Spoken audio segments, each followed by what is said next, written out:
Hello, how are we doing? I hope you're having a lovely day so far.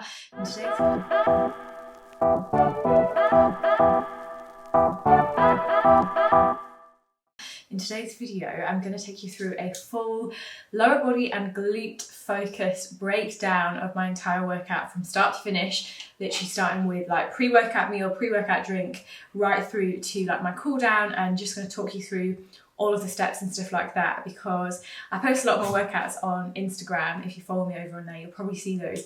And I was just thinking the other day, like, it's obviously hard to include absolutely everything in there, and if you're just feeling a little bit lost with your lower body days, I thought this could be useful and helpful. I'm going to try and talk through everything like throughout the session at the gym as well. So we've got a new lens, like I don't know if you can tell like the quality difference. Let me know in the comments down below. I've just made my oat bowl. I've already half eaten this. I was supposed to show you it, but I was waiting for my camera to charge, but I'm not going to waste any time. We'll just get straight into it. So starting with pre-workout meal, I always like to eat something before a leg day. I noticed such a difference in my strength, and obviously food is fuel.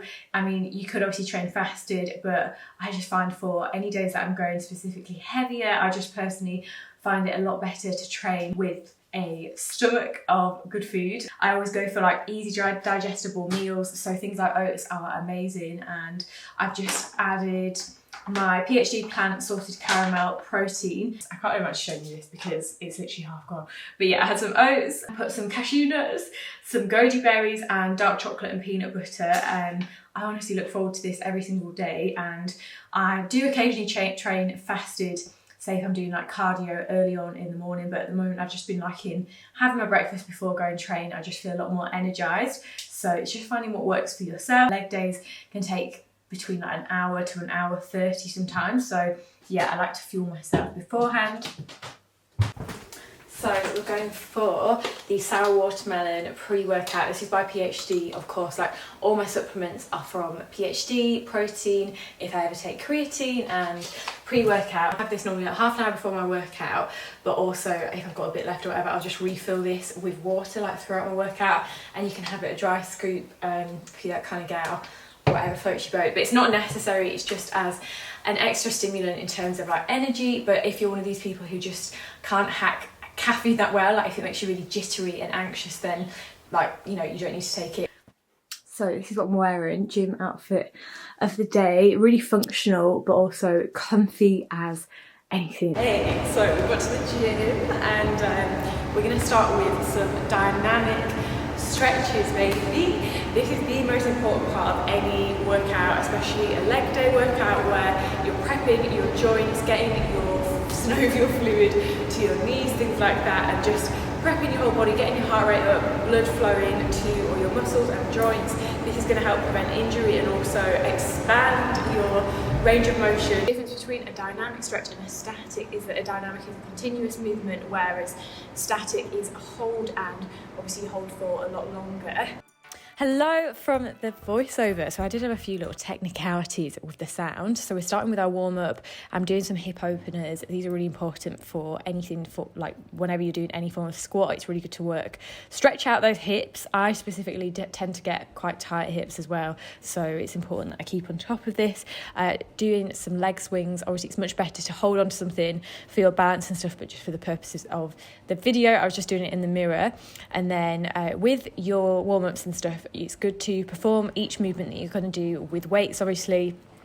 So I'm just doing some squats here, focusing on just getting that mind to muscle connection and activating my sleepy glutes. I'm also doing some reverse lunges here. With my warm-up as well, I just sort of do anywhere sort of 3 to 10 different movements, and usually like one set of each, sort of 10 reps, nothing too strenuous as you don't want to sort of burn yourself out before you even started your main workout. Next up, we're moving in to some activation work with my resistance band. I really like using this for my glute activation, and doing some donkey kicks, about 15 reps each side, keeping that core tight and feeling the contraction of my glute muscle. Then we're doing some lateral side steps with the band. Activation is definitely something I've neglected in the past, to be honest, but you've just got to look at it like applying a low level of resistance like this to your muscles activates the neurons in each one, so you're going to get a lot more sort of from each session.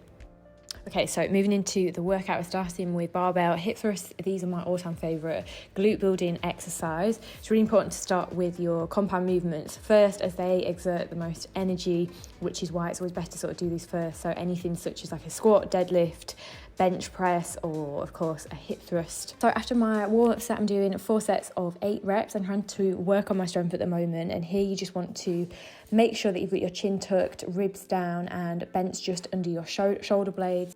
Moving into back squats, so here I'm just adjusting the bar to fit my height. You don't want it too low or too high, and then just getting my foot placement and making sure the bar is evenly spread.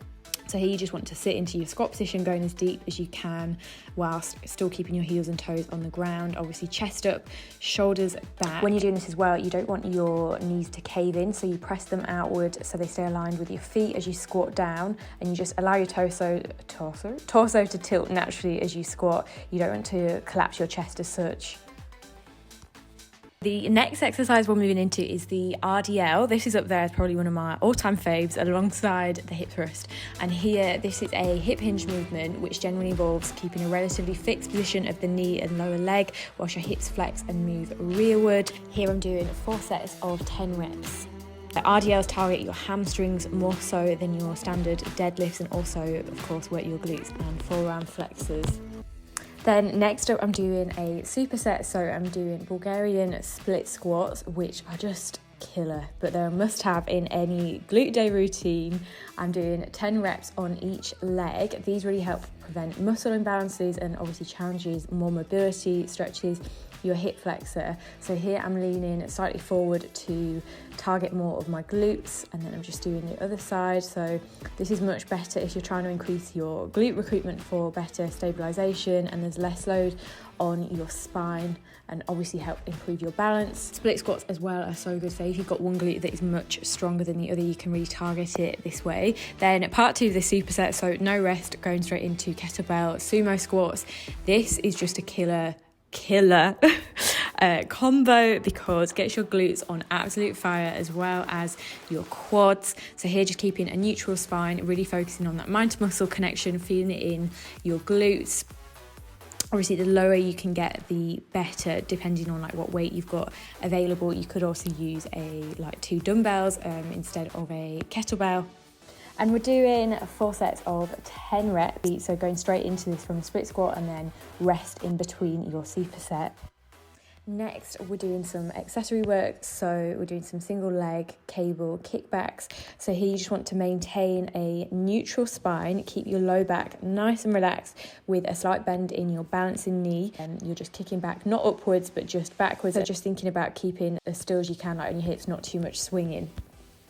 So part 2 of this superset, we're going in with the glute abductor machine. We're hitting glutes from all angles today, and this is really important because your abductors are your gluteus minimus and your gluteus medius. So that's like your side glute area, which is important not to neglect. This is definitely a mistake that I've made previously. And I'm doing 3 sets of 12 reps. So lastly, this is my finisher exercises. I'm using the glute ham raise machine. Make sure you adjust this accordingly, just to make sure you don't fly out of this thing. I remember when I first tried this machine, I was petrified, to be quite honest. But yeah, we're going in with body weight. I was absolutely caked by this point. 2 sets of 12 reps here, and just focusing on squeezing my glute at the top, keeping it nice and controlled. Then we're finishing up with a really nice relaxing cool down. I like to put on like just a really chill playlist.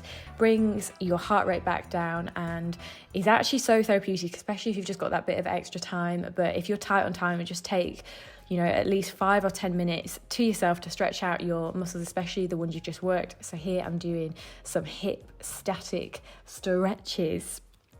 Honestly, I really do need to work on this as well. I feel sometimes I am so stiff. And here we're doing a nice glute stretch. This is so nice afterwards. It's one of those things that's a bit painful at the time and stiff, but it's like a massive release afterwards and allows your muscles to recover a lot quicker after a workout, leading to much less pain, and really helps release some stress and tension from your muscles.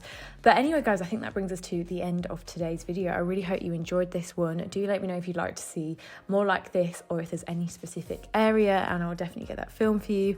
I hope you enjoyed the rest of your day, and I'll see you in the next video. So, finished. 1 hour 1 hour, 12 minutes, 40, oh,